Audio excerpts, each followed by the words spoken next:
my literary luminaries, and welcome back to another Top 5 Wednesday.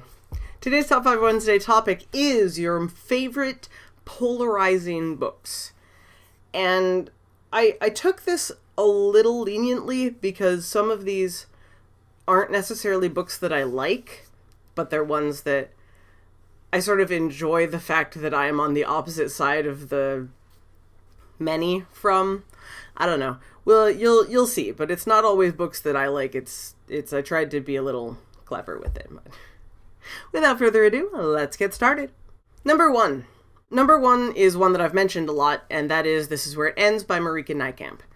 I have seen so much strife and conflict and arguments about this book, and I understand why. It's a touchy subject. It deals with some very sensitive matter, and a lot of people don't like it. They think that it's romanticizing what happens and just a whole slew of terrible things that we shouldn't have allowed. But I've always disagreed. I really enjoyed the book. I think it's a wonderful look into sort of the psyche of how these things affect people and how then we can potentially help future unfortunate victims of things like this. I don't know. I like anything that forces you to think about a bad thing that has happened, because a lot of times what we do is we just back away from it entirely and we don't want to think about it anymore. And that's not going to solve problems. So I'm a huge fan. I recommend it. A+. Number two is the book that I read in high school.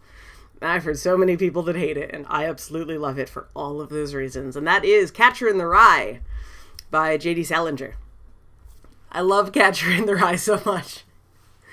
And it's funny because, all of my classmates, my cousin has said this, all sorts of people I've met are I hate Catcher in the Rye. It makes no sense. Holden Caulfield can't keep a topic for more than 2 pages. I don't even know what the plot is.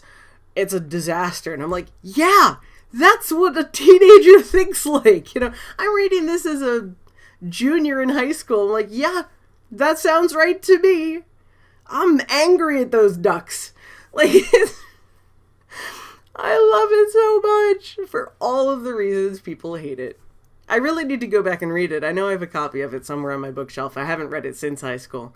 But I distinctly remember really enjoying it for all of the reasons everyone told me they hated it.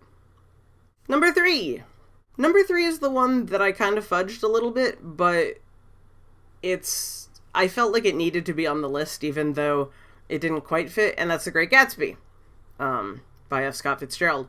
Everybody knows by now probably that I don't like The Great Gatsby. Granted, I like it better than I used to. I had to read it again before I went to grad school. I didn't have to, but I read it again before I went to grad school.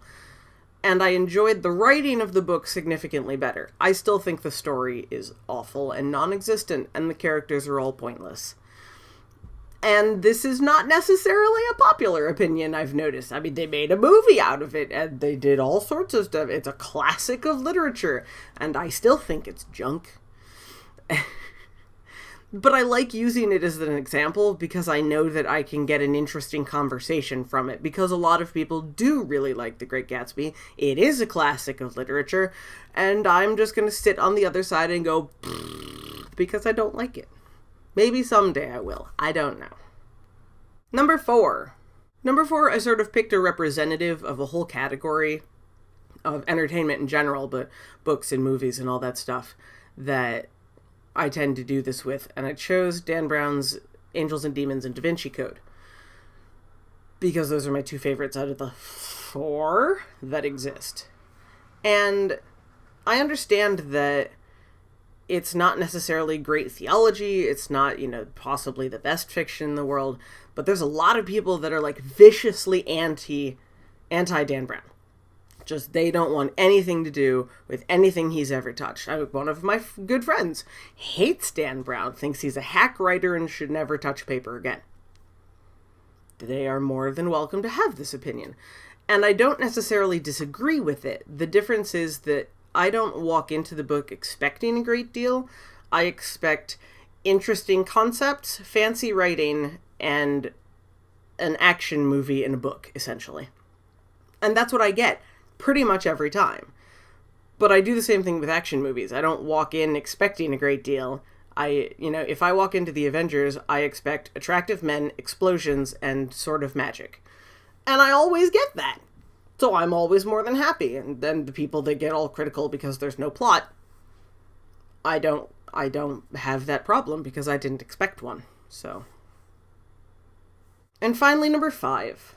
Number 5 is one that I don't quite understand why there's an argument about it. Well, I do, but it's weird in my brain. And that is Ernest Cline's Ready Player One. I've seen a lot of people get really, really upset about that book and the fact that it constantly references 80s culture.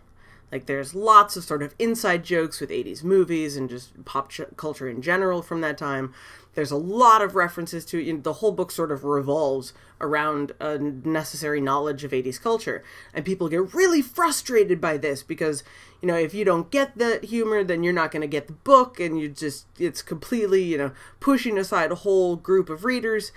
And I'm just sitting here going, but that's the point of the book.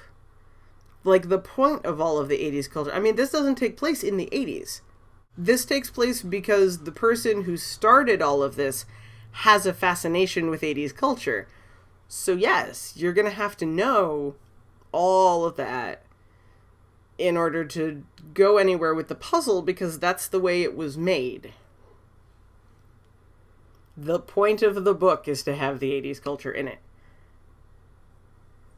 So just say you don't like the book. I've had people say that, like, they want the book to not have that, but to still exist as a story. And it can't do that. That's not the way it works. So, I don't know. I love Ready Player One. I thought it was fantastic. Granted, I got most of the jokes, but I also know I missed a whole bunch, and that's okay.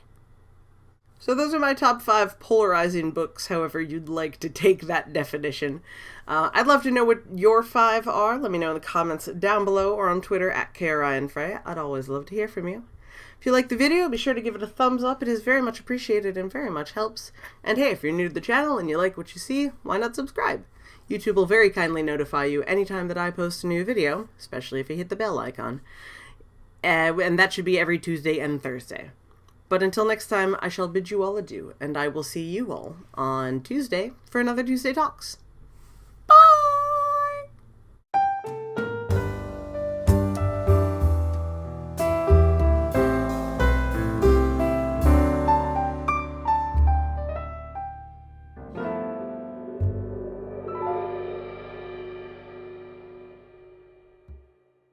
I'm gonna eat pizza.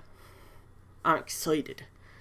I haven't been to this restaurant in a while. I'm meeting up with some friends. I'm super excited. They're huge pieces of pizza. What?